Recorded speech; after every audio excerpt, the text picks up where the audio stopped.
Hello class 7। तो इस video में हम लोग एनसीईआरटी ज्योग्राफी क्लास 7 के चैप्टर 5 का इम्पोर्टेंट टर्म्स को देखेंगे। तो हमारा चैप्टर क्या है, वाटर है।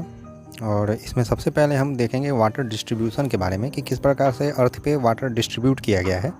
तो ओशन के फॉर्म में 97.3% वाटर है या ओशन में, वहीं रेस्ट सारे जो वाटर हैं वो फ्रेश वाटर हैं। ओशन वाला जो वाटर है वो क्या है, सैलाइन है, नमकीन होता है, खारा पानी है।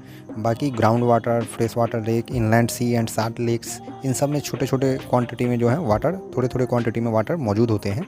मोस्टली वाटर कहाँ पे है, ओशन में है। तो ये था वाटर डिस्ट्रीब्यूशन के बारे में। इसके बाद हम वाटर साइकिल को समझते हैं कि वाटर साइकिल है क्या।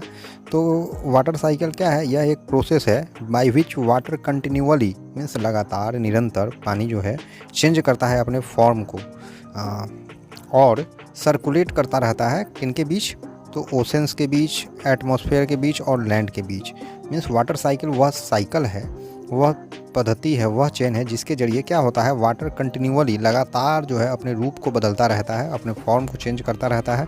फॉर्म का चेंज करना मतलब सॉलिड लिक्विड गैस के बीच घूमते रहना, और सर्कुलेट करता रहता है कहाँ कहाँ, तो ओशन, एटमॉस्फेयर और लैंड के बीच। It includes the process of, अब इस वाटर साइकिल में जो स्टेट चेंज होता है तो उस स्टेट चेंज होने में कुछ प्रोसेसेस इन्वॉल्व हैं। तो उन प्रोसेसेस के बारे में बोल रहा है कि वाटर साइकिल के दौरान आपको क्या क्या प्रोसेस से गुजरना पड़ता है, आपको मीन्स पानी को। तो इवेपोरेशन हो सकता है, कंडेंसेशन हो सकता है, प्रेसिपिटेशन हो सकता है। तो ये 3 प्रोसेस से गुजरना पड़ता है। अब ये तीनों प्रोसेस के इलेबोरेशन को हम लोग नेक्स्ट स्लाइड में समझेंगे। पहले हम दूसरे टॉपिक्स को देख लेते हैं। अब अगला टॉपिक है ओशन सर्कुलेशन के बारे में। चूँकि ओशन में भी पानी है और वो पानी भी सर्कुलेट होता रहता है।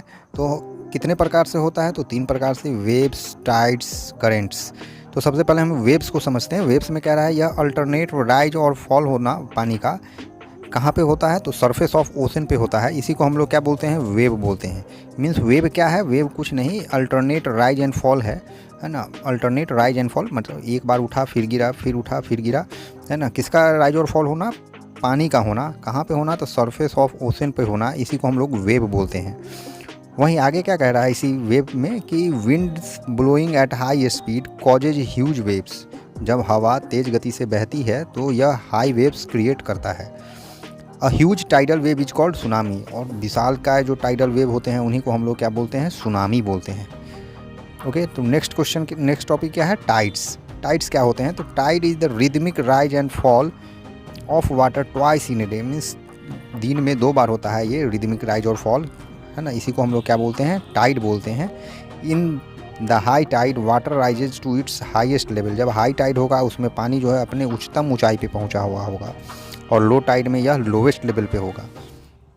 नेक्स्ट क्या कह रहा है कि tides are formed by the gravitational pull. अब ये टाइड उत्पन्न कैसे होता है, ये कैसे प्रोड्यूस होता है, ये कैसे जनरेट होता है, तो टाइड जो जनरेट होता है वो ग्रेविटेशनल पुल के कारण। किसके gravitational pull, gravitational pull means गुरुत्वाकर्षण बल। किसके गुरुत्वाकर्षण बल, तो सन के, मून के।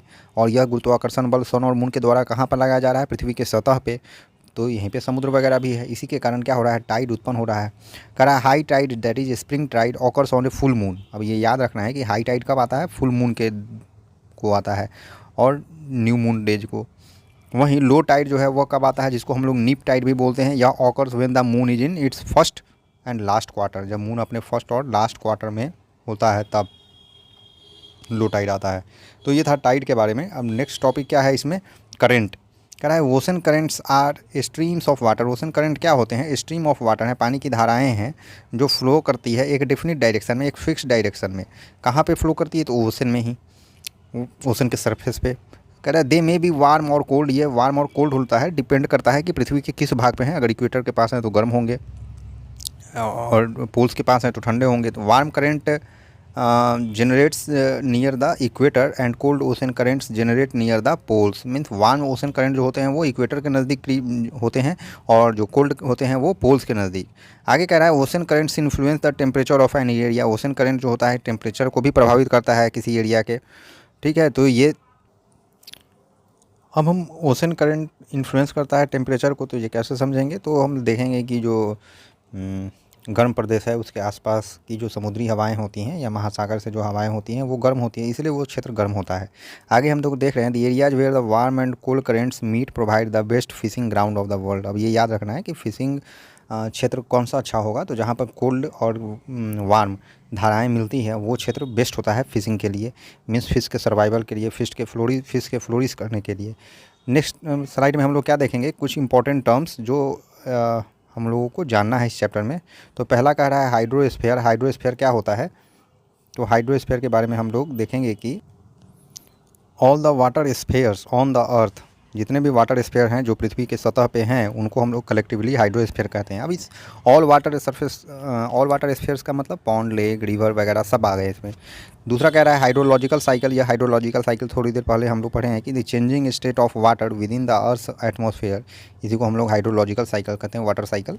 इवेपोरेशन क्या है, तो it is the process in which water converts into water vapour due to the heat of the sun, means पानी का भाप में बदल जाना है, इसी को हम लोग इवेपोरेशन कहते हैं। और ये बदलने में जो गर्मी लगती है वो सूरज प्रोवाइड करता है। कंडेंसेशन के बारे में करा, यह वह प्रोसेस है in which water vapour convert into water droplets. Water vapour जो है वो पानी की बूंद में जब कन्वर्ट हो जाता है, इसी को हम लोग क्या कहते हैं, इसी को हम लोग कहते हैं condensation. Now salinity of water. Salinity of water क्या होता है, it refers to the amount of salt in gram present in 1000 gram of water, means 1000 gram पानी में कितना ग्राम नमक है, इसी चीज़ को हम लोग सैलिनिटी ऑफ वाटर कहते हैं। वेव्स के बारे में हम लोग क्या पढ़े हैं कि टर्बुलेंस होता है जो सी वाटर में होता है, उसी को हम लोग वेव कहते हैं।